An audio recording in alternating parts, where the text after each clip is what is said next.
Bienvenue dans l'entrepôt de Frandroid. Ici, on reçoit des produits de marque et nous les déballons ensemble. L'objectif de ce format est simple. Quand une marque nous envoie un produit et veut qu'on en parle, eh bien nous descendons dans cet entrepôt et ensemble nous découvrons le produit face aux promesses marketing.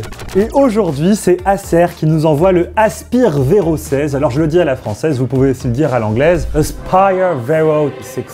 Alors Acer, ils positionnent leur produit assez étonnamment en 2024 comme un produit éco-responsable. Alors on va voir comment ça s'intègre dans le produit. Donc découvrons ce qu'il y a dans cette boîte qui est assez fine pour le coup et à ce que je vois tout en carton, ce qui promet un emballage 100% recyclable. Et je crois que c'est une des fortes promesses de Acer sur l'emballage de ce produit. Alors le premier compartiment contient évidemment...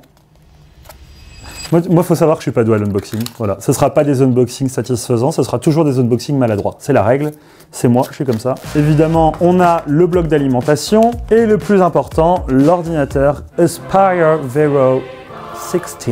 Et là, de visu, la première chose qui est étonnante, c'est le revêtement plastique recyclé. Très clairement, dans le design, ils ont joué sur ce côté composite plastique recyclé. Ils ont même gardé le parti pris de laisser les aspérités de la fabrication avec un plastique recyclé. En tout cas, ça c'est un choix design qui est assez intéressant pour mettre en avant cet argument. Ce qui m'étonne, c'est ce lecteur d'empreintes qui est positionné sur le trackpad. Je trouve que c'est une bonne idée de conception, pouvoir déverrouiller son ordinateur directement avec un lecteur d'empreintes dédié, ça c'est validé.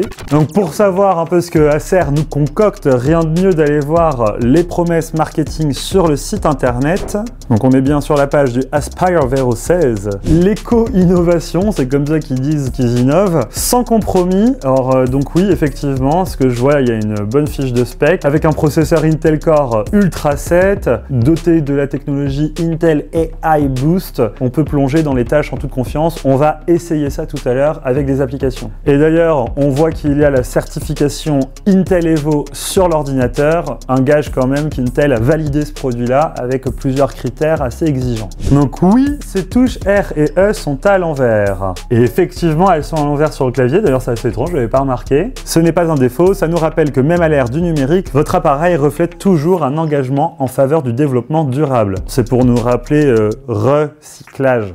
Vous l'avez. Les plastiques PCR sont le résultat de la transformation des plastiques utilisés par les consommateurs en matériaux nouveaux et innovants. L'Aspire Vero 16 a franchi une étape écologique en utilisant plus de 60% de plastique. Donc ça veut dire que dans le châssis de cet ordinateur, on a 40% de plastique nouveau et 60% de plastique qui a déjà été utilisé et qui a été recyclé par vous dans votre poubelle de tri. Minimisez votre impact avec une mise à niveau orientée vers l'avenir et ouvrez facilement votre châssis vous-même avec un tournevis standard. Ah, ok, les vis à l'arrière, c'est toutes les mêmes et je pense que je peux les ouvrir avec n'importe quel tournevis. Bon après attention, de ce que j'ai vu à l'intérieur, ça reste un ordinateur qui est composé plutôt classiquement. C'est pas un Fairphone non plus, on peut pas tout démonter, tout remplacer. Mais très bon point pour la réparabilité de mettre des vis standards déjà sur le châssis. Copilot pour Windows. Ah l'IA, ça y est, on en parle. Il y a une touche qui est dédiée pour déclencher l'IA. Copilot, vous savez, c'est l'équivalent de ChatGPT mais côté Windows. Et ça peut être très pratique pour travailler avec une IA au quotidien. On lui demande, il nous répond, etc., etc. Bref, les promesses, je pense qu'on les a toutes compris. Écologique, sans compromis, on allume le PC. Alors déjà, après allumage, la première chose qu'on voit, eh bien, c'est l'écran, une belle dalle 16/10 Full HD en LCD. Il y a un bon nombre de pixels par pouce. On ne voit pas les pixels à l'œil nu à distance raisonnable. Hein. Dès qu'on s'approche, évidemment, on peut un peu les entreapercevoir.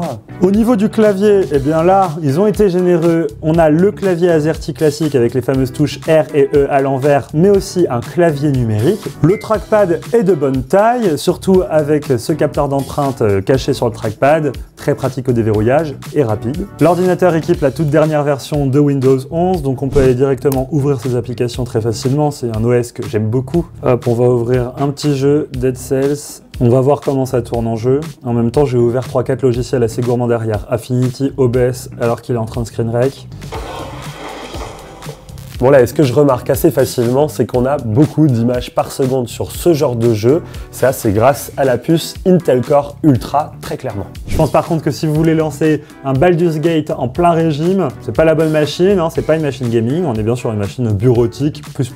D'ailleurs, j'en profite pour préciser, cette vidéo n'est pas le test du produit. Sur Frandroid, on teste les produits. Pour ça, je vous mettrai le lien dans la description si le test est réalisé par notre rédaction, que ce soit sur le site ou même en vidéo, tout sera dans la description. Là, le but, c'est vraiment de vous présenter le produit, la sortie de carton, quoi. Donc, on le découvre ensemble. Chose intéressante, on a un Acer Panel. Dedans, il y a les fameuses fonctionnalités IA qu'on a vues sur le site d'Acer. Donc, si vous les cherchez, c'est ici. Il y a le Purified View pour les options caméra, mais ce qui est intéressant, je trouve, c'est le Purified Voice. Ça donne des options de réduction de bruit par IA sur votre micro. Donc, s'il y a des gens autour de vous qui parlent, qui font du bruit, ou bien que vous êtes dans un endroit bruyant, même en visioconférence, vous pouvez choisir un mode d'IA qui va permettre d'isoler plus ou moins votre voix. Et ça, c'est assez intéressant. Et pour faire tourner des applications sous IA, Acer s'appuie sur la puce d'Intel, la Ultra Core 7, qui a pour particularité d'avoir un NPU dédié aux applications IA. Et c'est le moment où on voit encore une fois cette étiquette Intel Evo, qui est un ensemble de critères, un peu comme un label rouge de l'ordinateur, qui font que Intel a certifié cet ordinateur comme répondant à leurs critères.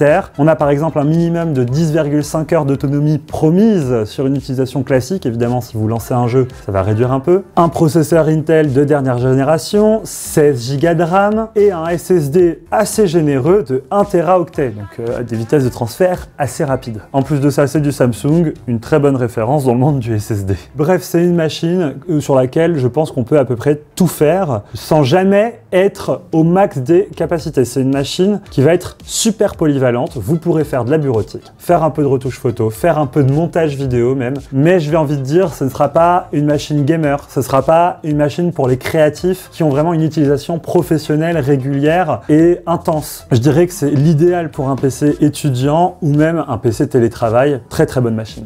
Voilà, je pense qu'on aura déjà pas mal découvert l'Acer Aspire Vero 16. C'est un ordinateur assez amusant puisqu'il n'a pas un positionnement gamer ou professionnel intense, on est vraiment sur un ordinateur du quotidien avec une promesse éco-responsable. Alors ça, après, ça vous touche ou ça ne vous touche pas, à vous de me dire dans les commentaires. Il est vendu au prix de 1 299 €. Les liens sont dans la description pour le trouver au meilleur prix. Voilà, je remercie Acer qui est le sponsor de cette vidéo et qui m'a laissé découvrir le produit de manière spontanée. Vous savez que c'est important ce genre de partenariat pour Frandroid afin de continuer de vous informer avec 3 vidéos par semaine comme on le fait actuellement sur YouTube. Retrouvez-nous aussi au quotidien sur Twitch où on répondra à toutes vos questions. Vive la technologie, vive les ordinateurs et à bientôt. Ciao!